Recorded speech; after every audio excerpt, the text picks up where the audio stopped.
Vaccine लगी और शरीर का इम्यून सिस्टम जान गया कि खतरा किस वायरस से है। यही काम है mRNA वैक्सीन का। मैसेंजर आरएनए वाली ये वैक्सीन कोशिकाओं में ऐसे प्रोटीन बनाने में मदद करती है जो सामान्यतः किसी खास वायरस में मिलते हैं। तो ये कोविड वाले वायरस यानी SARS-CoV-2 से जुड़ा प्रोटीन भी बना रही है। यानी mRNA वैक्सीन लगाने के बाद शरीर असल कोविड वायरस से भिड़ने के लिए तैयार हो जाता है। आरएनए वाली इस टेक्नोलॉजी से वैज्ञानिकों में बहुत उत्साह है। कई जानकार तो आरएनए को मेडिसिनल सॉफ्टवेयर कहने लगे हैं। इनका शरीर पर सीधे प्रभाव नहीं होता, लेकिन ये पहले से वायरस की चेतावनी इम्यून सिस्टम को दे देते हैं, जिससे शरीर किसी भी संक्रमण से भिड़ने के लिए तैयार रहता है। तो यूं कहें, आरएनए है बड़े काम की चीज। 3 तरह के आरएनए होते हैं, एमआरएनए, टीआरएनए और आरआरएनए।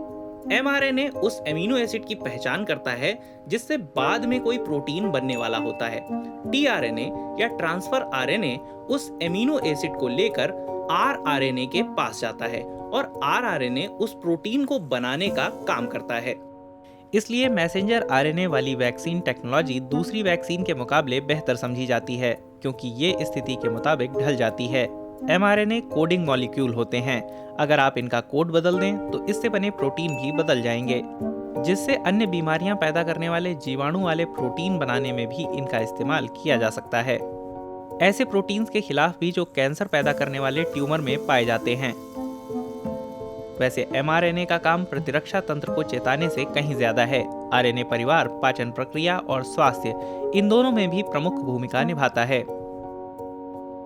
यही वो मीम आते हैं जिनमें कहा जाता है कि डीएनए और आरएनए दोनों भाइयों में डीएनए बहुत पॉपुलर हो गया, उसके पास अपनी पहचान है और लोग उसे पहचानते भी हैं, लेकिन बेचारा आरएनए कई वंशानुगत बीमारियों तक को ठीक करने की क्षमता के बाद भी कोई खास पहचान नहीं बना सका। हालांकि अब हालात बदल रहे हैं, आरएनए के दिन भी अब बहुर रहे हैं और उसे वैज्ञानिकों से काफी भाव मिल रहा है।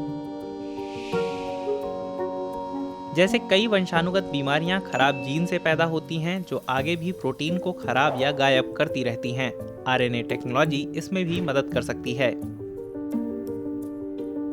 वंशानुगत बीमारियों से पीड़ित कुछ मरीजों को कोडिंग मॉलिक्यूल रिप्लेसमेंट थेरेपी के तौर पर भी दिए जा सकते हैं। सही आरएनए की खुराक लगातार देने से उनकी कोशिकाएं गायब या खराब हो चुके प्रोटीन की स्वस्थ प्रतियां बनाना शुरू कर सकती हैं। अब तक दुनिया भर में आरएनए वैक्सीन से 20 तरह के इलाजों की अनुमति मिल चुकी है और दर्जनों अन्य ट्रायल में हैं। इन्हें बनाना आसान है, बदलना आसान है और शक्तिशाली इलाज की अपनी ताकत से आरएनए थेरेपी मानवीय स्वास्थ्य के इतिहास की कई बीमारियों को मार भगाएगी।